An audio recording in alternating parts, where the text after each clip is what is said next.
Hey guys, Francis O'Keefe here for Go Guitar Lessons. Today we're taking a look at the pentatonic minor scale versus the natural minor scale, which is actually where the pentatonic minor scale comes from.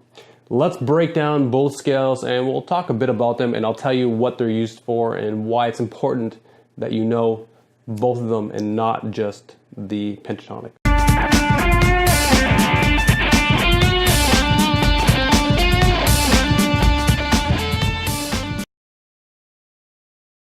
So first, let's show you what they both are. This one you probably know already, which is the minor pentatonic.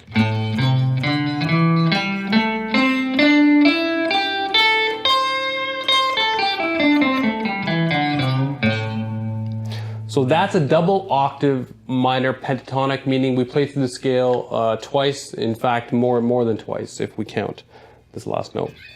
Here is the relative minor, natural minor, diatonic. There's a lot of names that you might hear this next scale called by, but let's just call it the natural minor scale.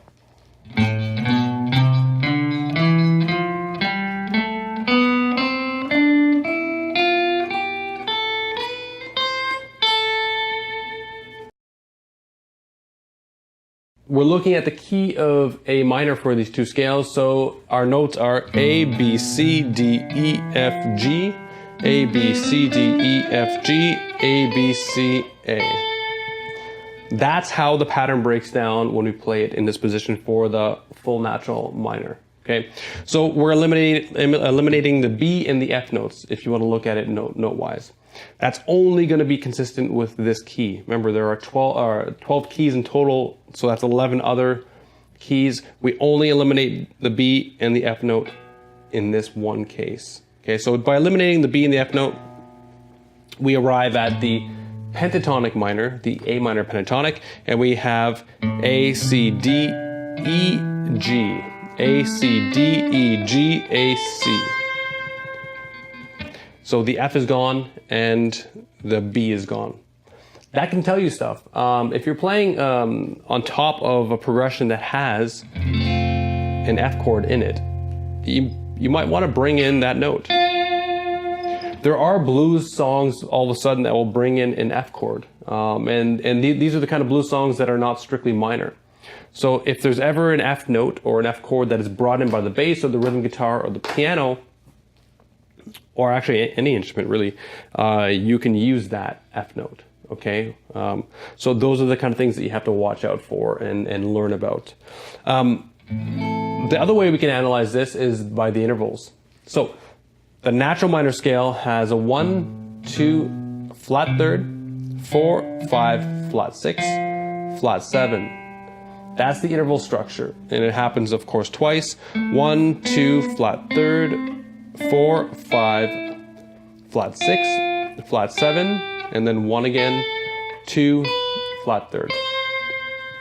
It's important to know where your intervals are so that you can actually learn how to use them in multiple keys, okay? Here is the pentatonic minor. 1, flat third, so the 2 is gone. 4, 5, the flat 6 is gone. Flat 7. So 1, flat third, 4, 5, flat 7. 1, flat third, 4, 5, flat 7, 1, flat third. It's important to understand the interval structure because we can use that across any key. That's going to be true for any key, all 12 keys, okay? So when we analyze both scales, we find that they're almost identical except for 2 notes. So the pentatonic is the same scale as the natural minor, except we eliminate 2 notes out of the scale. If we're talking about intervals, we eliminate the 2 and the flat 6. By eliminating the 2 and the flat 6, we end up with a scale that is easy to use across a lot of different styles of music. And that's the main reason why the minor pentatonic is the most popular scale on earth.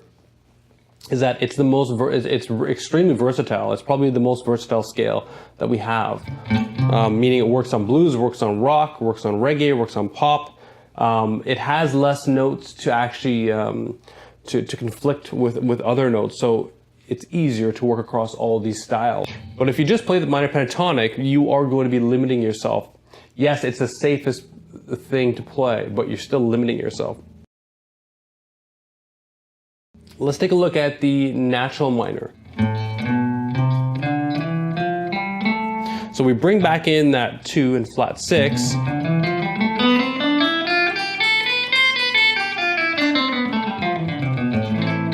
Right away we have more of a minor sound happening. The flat 6 especially brings in a very spicy minor kind of Santana sound. And I've talked about that in previous videos, bringing in the minor, the flat 6 or the minor 6.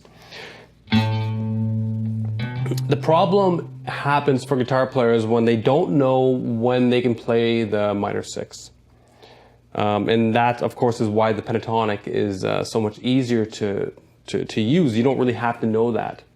So if you want to expand your knowledge and expand your playing, you have to start to know when to use each scale, or when can you use each scale. Right away, you can use both of them together in a lot of the same situations. But let me tell you a couple situations that you cannot use the minor, the full natural minor scale.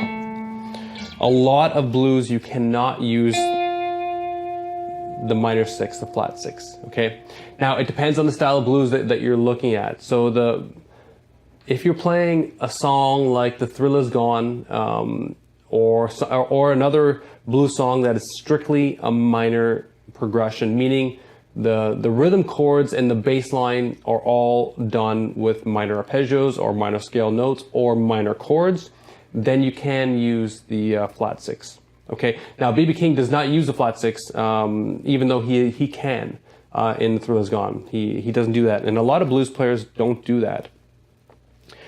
Steve Ray Vaughan, in a lot of his minor blues playing, even in progressions that he has that are strictly minor, he will not use the minor 6. It's not really a bluesy note. Okay, so we wouldn't really use that in the context of blues. However, there are guys that will do it in more of a rock blues. Okay, so guys like Bonamassa, even Santana. Santana is more of like a Latin rock blues infused. Santana will definitely use the flat 6 because it's a very spicy Latin sound for that one note. So there's a flat 6 there. If you're not a blues player and you're playing on top of rock songs, like maybe let's take a look at Metallica, Metallica 1, or Metallica, what's this other song? I forget the name of the song, but it's also in the key B minor, and a lot of metal songs that are in minor will definitely use the full natural minor scale, okay? So any of those situations, I would use the full natural minor scale. In jazz, I would use it, but I would kind of refrain and be careful where you use it when it comes to rock, when it comes to blues and certain kinds of rock, okay? So what kind of blues are we talking about? We're talking about the major minor blues, the blues that you know, the kind of Clapton stuff.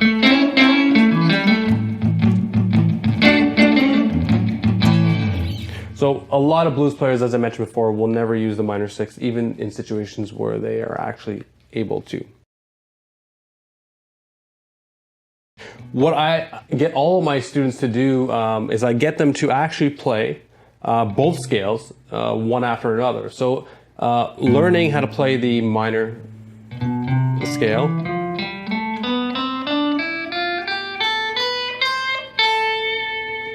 and then learning how to play the pentatonic minor right after it. And then understanding the difference. Where exactly is the difference? This is important because there are elements that we can bring in from the minor scale in different kinds of music, okay? For example, in blues, I already mentioned that we can't bring in the minor 6 or the flat 6 in a lot of cases, but we can bring in the 2.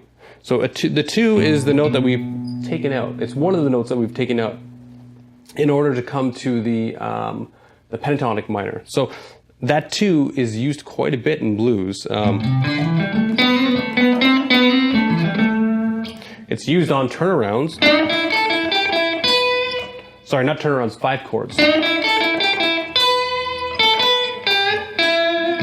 Okay, so that's kind of an SRV turnout.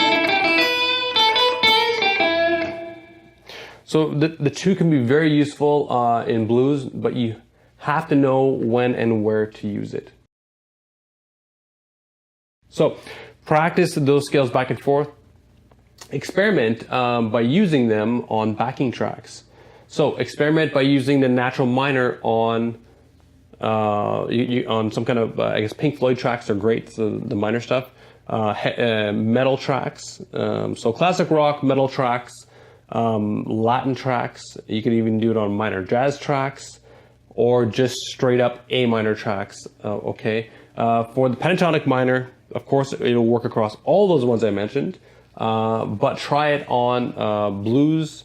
So we're talking major style blues here. Okay. So major minor blues like Chicago blues, rock, try it on funk as well.